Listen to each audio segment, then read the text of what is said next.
Kadang bukan orang ketiga yang menghancurkan suami, tapi istrinya sendiri, pelan-pelan tanpa sadar. Ada 3 cara istri diam-diam menghancurkan suaminya, tanpa teriak, tanpa berselingkuh, tapi mematikan dalam diam, merendahkan. Setiap kali suami bicara, kamu potong. Setiap ide dia keluar, kamu bilang tidak masuk akal.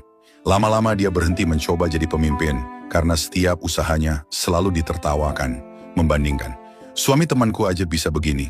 Kalimat yang terdengar sepele, tapi perlahan mengikis harga diri dan rasa cukupnya.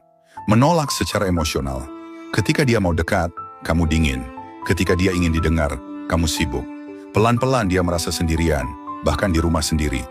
Kadang istri tidak sadar, niatnya hanya ingin mengoreksi, tapi cara penyampaiannya justru mematikan semangat suami untuk berjuang. Hubungan tidak hancur dalam sehari, ia retak sedikit demi sedikit. Setiap kali rasa dihancurkan oleh kata, nada, dan sikap yang salah.